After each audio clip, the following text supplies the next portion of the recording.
Jazzcast Pros. Hello, friends, and welcome back to High Vibe Table Talks. This is your host, Rashawn Hargrave, and today we are continuing with the series around big companies that failed and what us as entrepreneurs can learn from them.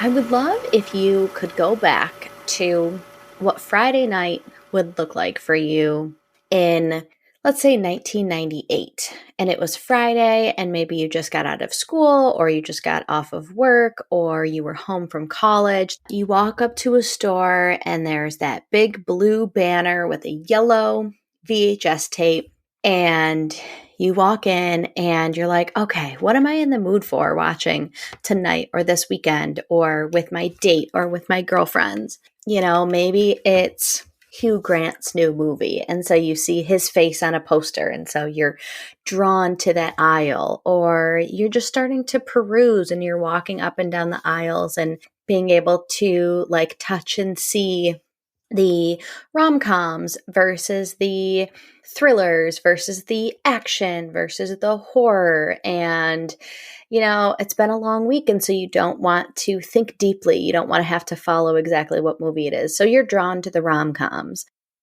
And you're just perusing that aisle and seeing what's new, seeing what is out there, maybe chatting with a friend or a family member about your week and what kind of experience do you want to have together and that night? Or maybe you get a solo night, and so you get to watch something trashy that you wouldn't watch with other people, but it's you and your choice that night, so you get to decide. And then you make your way up, and it's like that. I can even like picture the rug, the like black gray rug and the white walls, but with the posters everywhere. And then you kind of go down and you're going to check out. And now what's better than a blockbuster movie than popcorn or candy, a Hershey's bar, whatever you're kind of in the mood for, then you get to add to that experience. And so you check out, and we were VHS people for a long time, so I can just hear the boxes closing. Because there were certain ones they kept behind the counter. And so you'd bring like the empty box, and then they would give it to you when you got up there. And you're reading on the front, "Be kind, rewind," because they wanted to make sure that you rewound your tape before you brought it back in, because that increased efficiency for them. And so, yes, I'm talking about the company Blockbuster. And I hope you were able to have some nostalgic moments from that and experiencing that as I was explaining it, because it was such a crucial thing that happened in my childhood with me and my family. My dad would go to Blockbuster. We were going to make it a Blockbuster night. A lot of times when we first got an Xbox, he would pick up James Bond 007 Xbox game for us, and we would all play that. And then maybe he'd pick out a video for him and my mom. And then we would do like a Saturday night family movie. But it just was this like experience that we all had collectively together, and it was a way to spend time together, you know. And then when I started driving, my girlfriends and I would go there and pick out something that we would watch together. And again, we would just be laughing and having fun and arguing over what type of genre we wanted to watch that night. But it was this real shared experience that we all had. And then it went away. And now, you know, there's one Blockbuster left in Bend, Oregon, and it is a tourist attraction. It's where people go to feel nostalgia and be reminded of those memories. And why did that happen? Because it went from make it a Blockbuster night to Netflix and chill. And so just thinking about the mistakes that Blockbuster made, you know, we're going to talk a little bit about the history of Blockbuster and Netflix and what they did wrong, and then how we can learn about it as entrepreneurs ourselves. You know, so Blockbuster was founded in 1985, and in 1990, they were already had enough of a market share that they started buying up mom and pop shops. In 1994, Blockbuster was actually bought by Viacom for $8.4 billion. And in a previous episode, I kind of talked about Kodak and how it took decades for Kodak to see their downfall. They were founded in the early 1900s. They invented the digital camera in 1975. And they didn't really hit their downfall until the 1990s. This was a much faster rise and fall. Netflix was created in 1997, and Netflix actually came to Blockbuster and said, buy us for $50 million, and Blockbuster laughed. And so we're going to kind of talk about the rise and the fall and what mistakes they made. There are other companies like Redbox that all you had to have, there wasn't this huge building you had to buy out. It was just a box that you had at your grocery store. And there was that convenience as you're already going to the grocery store to just pop in and get it, get whatever you were in the mood for, and didn't have as many expenses that a place like Blockbuster did. And then really the transition and the customer experience that Netflix provided, that Blockbuster never really grabbed that market share and pivoted. So we're going to dive into all of that in today's episode of Make It a Blockbuster Night to Netflix and Chill.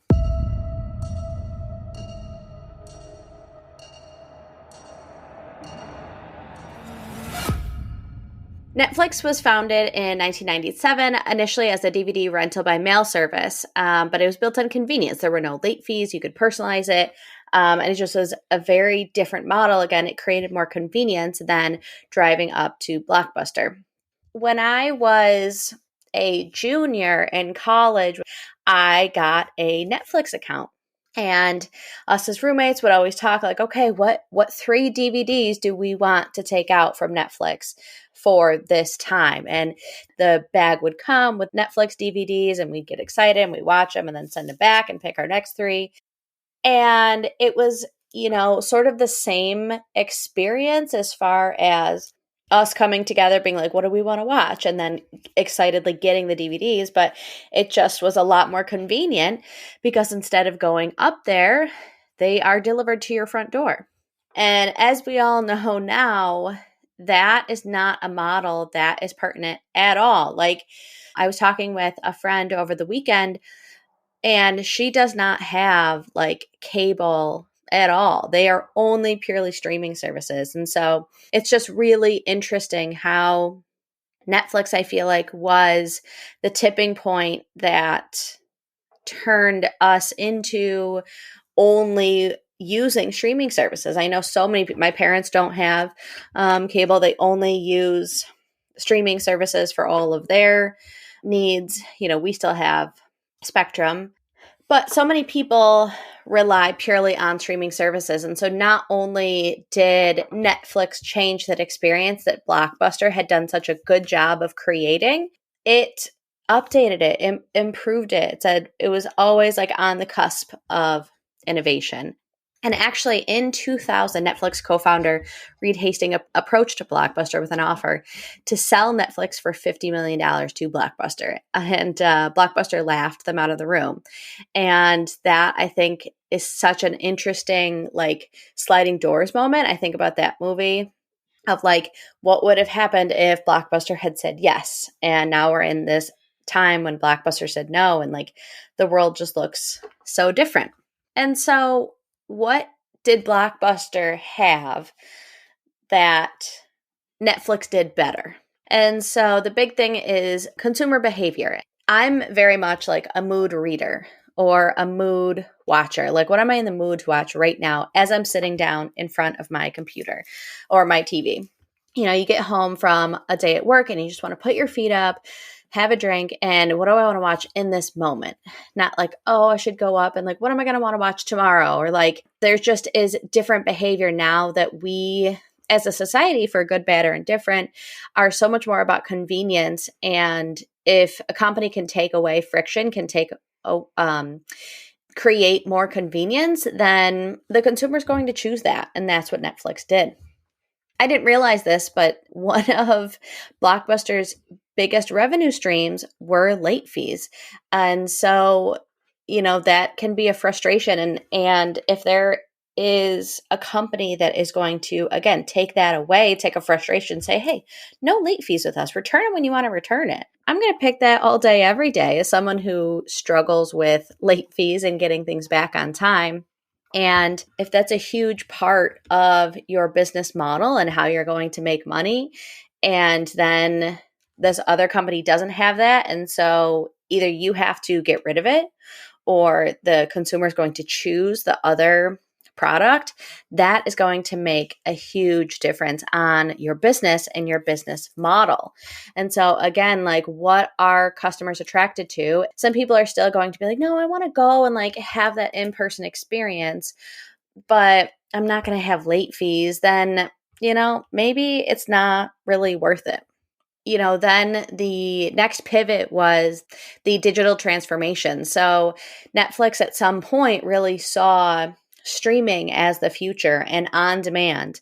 Blockbuster at one point did launch a digital service, but at that point it was too late. Netflix was the biggest player in that space and had put all of its resources into the streaming services.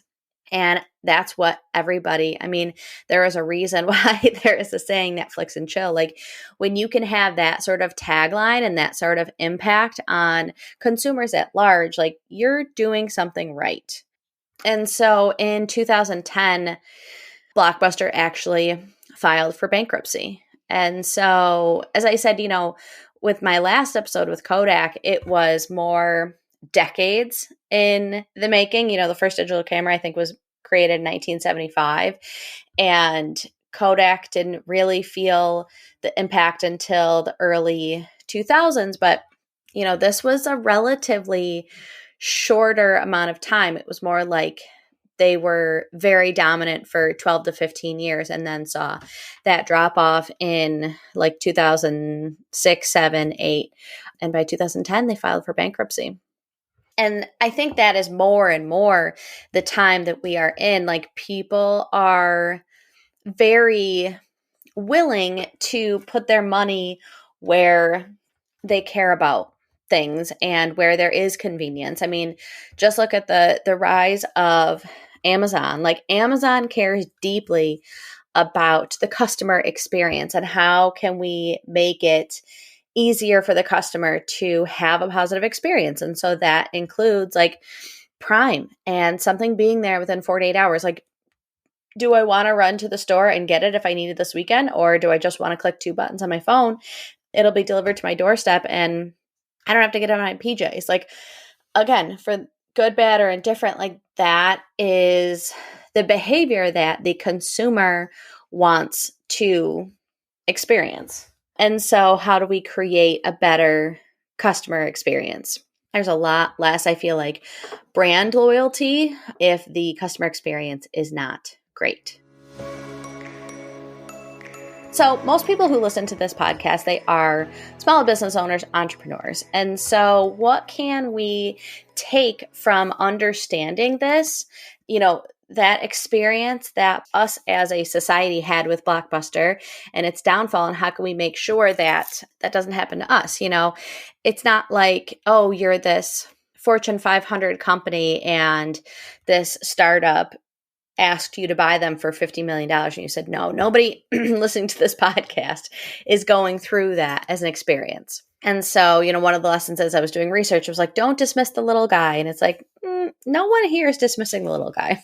But what we can take from it is listen to your customers, listen to the end experience, don't listen to your ego. Again, that was another through line from the Kodak episode, is your customers and society at large was saying, hey, we're shifting over here. Everyone's going to have a camera in their hand, in their pocket in the next, 25 years. So I know the end product is film, or the end product is a VHS. The end product is a DVD. But can you focus on the experience? What experience are you creating? And then how do you make sure that that transfers to the future? If there are issues with customer service, if people are frustrated, if in discussing things with your customer, they're like, yeah, I really like this, or this part of it is really special to me. Like, really dig into what is important to them. And Blockbuster really ignored those signs of, the late fees and the efficiency of, being able to just pick on Monday, oh, I'm going to have these three because we're going to watch, we'll be able to pick one for the weekend or whatever, and then adapting into streaming services. So literally like whatever you want to watch at the drop of a hat. And I'm sure Netflix had to put millions and millions of dollars into creating that infrastructure, but they heard their customer and said, this is what they're looking for. And so we're going to move into that way. One thing when people are coming up with businesses, they're like, oh, well, I want to do X. I want to be a VA or I want to create dog treats. I feel really called to create this business, but look at all these other people out there who are doing it.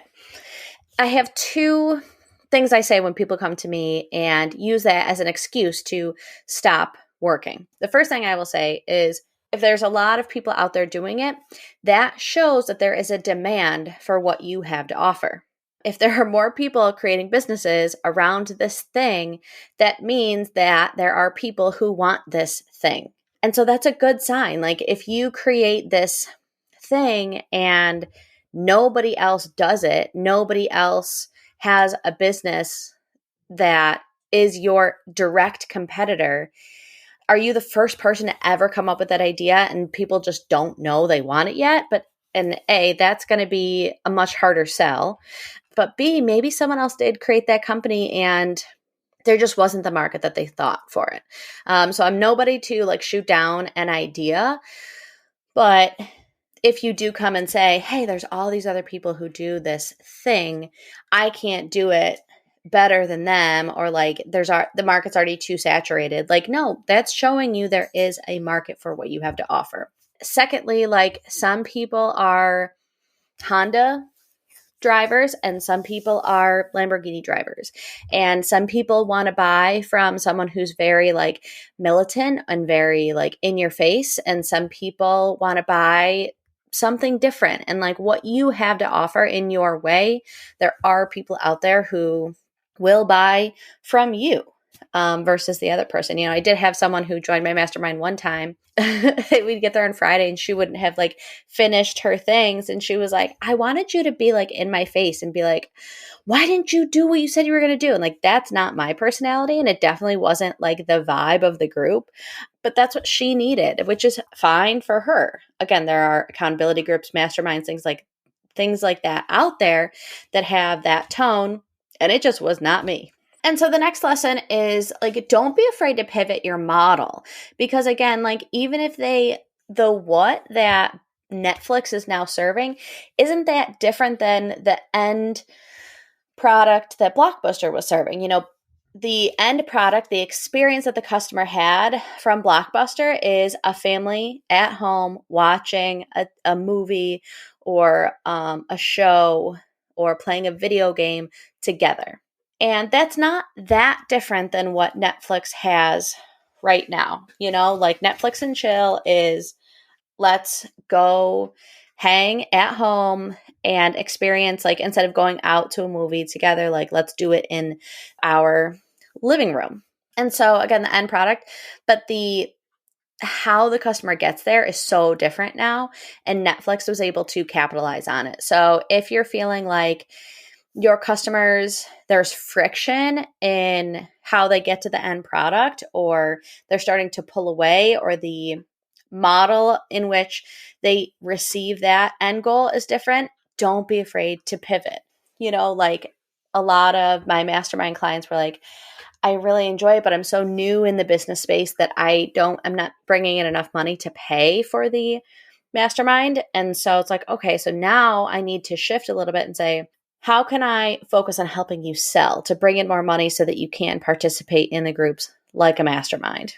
The experience of my community, I was like, oh, this community is going to be great. They're going to show up and it's going to be all these people from all these different places in business, and they're going to be sharing ideas. And it just, again, the end result just wasn't the experience I wanted my customers to have. So I had to pivot. So look at what your customers are experiencing and see, is there a space that you could pivot something, especially if you start to get like churn. So churn is like when customers come and they end up leaving. There's all businesses have natural churn. Some businesses, the churn is higher than others. But if you are starting to have churn, can you look at the experience that your customer is having within your product or service and say, how can I make this decrease the amount of churn?